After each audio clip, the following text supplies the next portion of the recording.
And as they began interstate slave trade, they began to sell slaves from West Virginia, Maryland, North Carolina, South Carolina, well, the Carolinas, and Virginia. They began to sell them into the deep South, you see.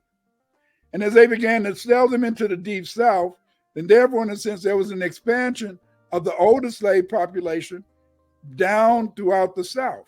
States like Maryland, they became slave breeding states. That's why you find today a lot of people from Virginia, not Virginia, a lot of people from Kentucky, West Virginia, and Maryland.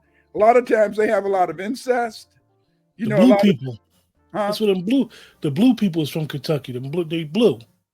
Yeah, If well, you ever look it up, they blue. They people blue. they may be blue, but a lot of people from those states, Maryland, West Virginia, Kentucky, you'll find a lot of times that the families have a tradition of incest, where you find the mothers, brothers, fathers, sisters, cousins, having intercourse with each other. You Yeah. have a lot of incest, but that came from the fact is that these were slave breeding states, and because they were slave breeding states, traditionally they were states in a sense where you were a motherfucker.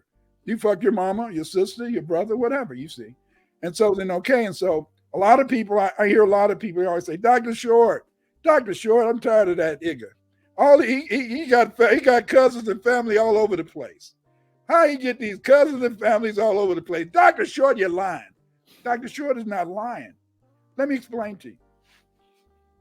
Since most of our family, even my family, even though in a sense the last place that my great great grandparents lived was in Mississippi, they came from North Carolina. Okay, so people from North Carolina and Virginia, they were sold as slaves to people in Mississippi, Mississippi, Alabama, Texas, and places like that.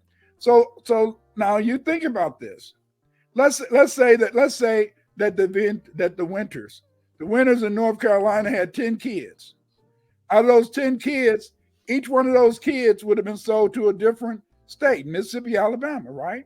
So then if each one of those kids would have been sold to a different state, then that would have meant in a sense that it was Winters in Mississippi, Winters in Alabama, Winters in Texas that were related to me. But what if they married a Crawford? Then they became related. And then what if the ones who married to Crawford married in a sense a McCain? Do you see how that spread and how so many of us have relationships? And when you start to study our ancestry and you go through genealogies, you find that we were spread all over the place because of the fact of the interstate slave trade.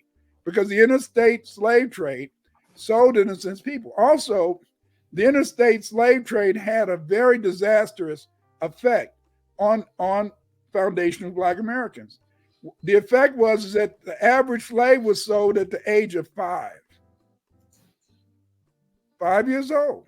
So if the average slave was sold at the age of 5, they wouldn't know too much about their history, right?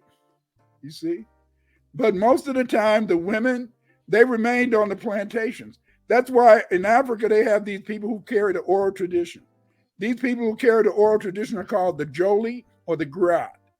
Among foundational Black Americans, our Jolies or Griots are our grandmas and our aunties. And see, the grandmas and aunties, because they weren't sold as often, maybe, then they would sometimes be able to relay the transition to their daughters and maybe even to their sons. And so again, when people say where are the slave ships? The slave ships after the slave trade were converted into regular ships to carry in a sense regular cargo. And many other ships that engaged in the Atlantic slave trade were not outfitted. They didn't look like those slave ships that you see published in these books today. Many of these slave ships, yeah, it was some that was like that, but the majority of slave ships was a ship that a person could just throw some Black people on, and then in a sense, they would bring them to America and make some money. Okay, now you're saying, Dr. Winters, you said that the Europeans did not get slaves from the Caribbean. They said you're lying because the white folks said that they did get slaves from the Caribbean, and that these were seasoned slaves. and that these seasoned slaves were taught how to be, in a sense, how to behave after they had been on plantations in the Caribbean. That's a lie. Let me explain to you what they did. Many states like Virginia, Maryland, and other places, they made it against the law to sell Aboriginals as slaves. So the key word he's using, everybody, is yeah, Aboriginals. Yeah, the Aboriginals. It was against the law to sell Aboriginals as slaves.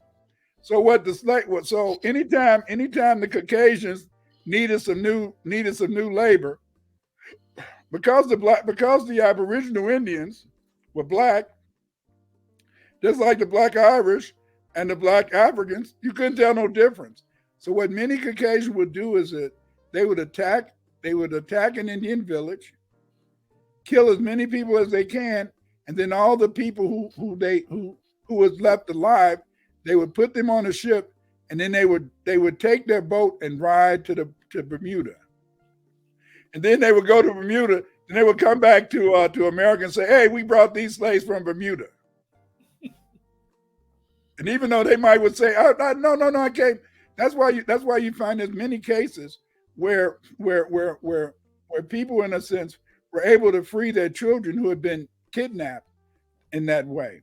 And so again, number one, the first Atlantic slave trade was a trade between England and the planters in the 13 colonies in Black Irish.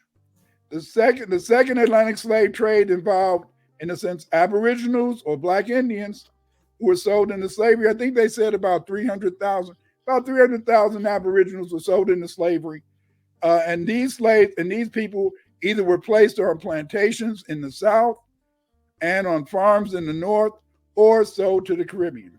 Then the third transatlantic slave trade involved bringing Africans over here.